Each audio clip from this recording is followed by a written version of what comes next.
Hello student, यहाँ पे question है a solid conducting sphere having a charge capital Q is surrounded by an uncharged concentric conducting hollow spherical shell. Let the potential difference between the, चलो पहले diagram बनाते हैं ना, उसके बाद आगे बढ़ते हैं। मान लेते हैं मैं यहाँ पे अंदर एक स्फीयर ले लिया, आर रेडियस का ले लेता हूँ, ठीक है। कि बाहर एक शेल है, ठीक है, और शेल का रेडियस को भी मान लो आप, चलो 2r मान लेते हैं, है ना। अंदर का जो सॉलिड कंडक्टिंग स्फीयर है उसको मैं ए मान लेता हूँ, जो आउटर शेल है उसका नाम मैं बी लिख देता हूँ, ठीक है। अब आगे पढ़ते हैं क्वेश्चन को। Let the potential difference between the surface of a solid sphere and that of outer surface of a hollow shell be V. तो वी जो यहाँ पे दिया हुआ है, ठीक है। अच्छा, अंदर में चार्ज कितना है, क्यू है इसके ऊपर। बाहर वाली जो शेल है उस पर कोई चार्ज नहीं है, तो यहाँ पे दिया हुआ है V A minus V B. जो दिया हुआ है वो कितना दिया हुआ है, वी दिया हुआ है क्वेश्चन के अंदर। बात क्लियर है? यहाँ तक तो हमें सब कुछ गिवन था, ठीक है। ये v दिया हुआ है। If the shell is now given a charge of -3q then the new potential difference between the same two surface. यहाँ पे एक थ्योरेटिकल कॉन्सेप्ट है कि जब भी हम कॉन्सेंट्रिक शेल्स लेते हैं तो उन दोनों शेल के बीच का जो पोटेंशियल डिफरेंस होता है it does not depend upon charge on outer shell.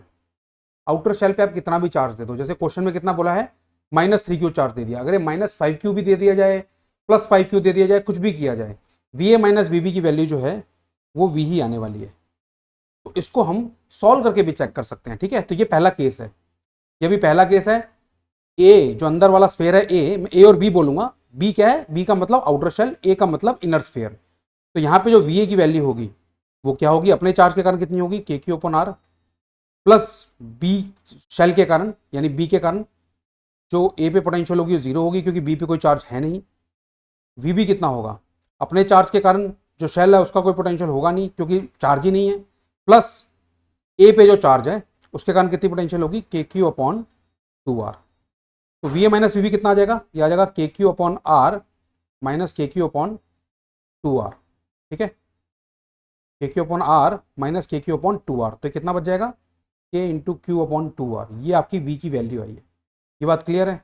अब मैं क्या करता हूँ, सेम डायग्राम है, सब कुछ सेम है। इस बार जो बी पे चार्ज है वो कितना ले लिया, -3q। अंदर वाली शेल का रेडियस r है, चार्ज q है। जो आउटर शेल b है, इनर स्फीयर a है, उसका रेडियस r है। आउटर शेल जो b है उसका रेडियस 2r है। अब va कितना आएगा, अपने चार्ज के कारण कितनी वैल्यू आएगी, वो आएगी के क्यू अपॉन आर प्लस बाहर वाले के कारण k into -3q upon 2r। ये ऐसे लेते हैं ना, ऐसे लेते हैं ना। जो a अंदर का स्फीयर है उसके अपने चार्ज के कारण ये पोटेंशियल आएगी, और जो b के ऊपर -3q चार्ज है उसके कारण उस पर पोटेंशियल इतनी आएगी, तो ऐड कर दिया। अगर मैं बात करूं आउटर शेल की तो उसके अपने चार्ज के कारण कितनी वैल्यू आएगी, के into -3q upon 2r, plus जो चार्ज ए पे है, क्यू चार्ज है, उसके कारण कितनी पोटेंशियल आएगी, आएगी के इंटू क्यू अपॉन 2r। अब यहाँ पे भी जब आप V A minus V B find out करोगे, ठीक है, तो ये जो आप ध्यान से देखो, ध्यान से देखिएगा, यहाँ पे ये टर्म कैंसिल आउट हो रही है। तो ये टर्म कैंसिल आउट हर बार होगी, चाहे चार्ज कोई भी ले लो आप आउटर शेल पे, ठीक है। तो V A minus V B जो आएगा वो कितना आ जाएगा, यहाँ पे जो आएगा वो आएगा के क्यू अपॉन 2r आएगा, और वो वी के बराबर ही आ जाएगा। बात क्लियर है? ठीक है ना, जितना पहले था उतना ही अब भी पोटेंशियल डिफरेंस होगा। तो आउटर शेल पे कितना भी चार्ज दे दो मैटर नहीं करता। अब बात हम कर रहे हैं कि हमारा आंसर क्या होगा। हमारा आंसर होगा ऑप्शन नंबर ए। हमारा आंसर, करेक्ट आंसर क्या होने वाला है, option number A. So I hope I have answered your question. Thank you very much.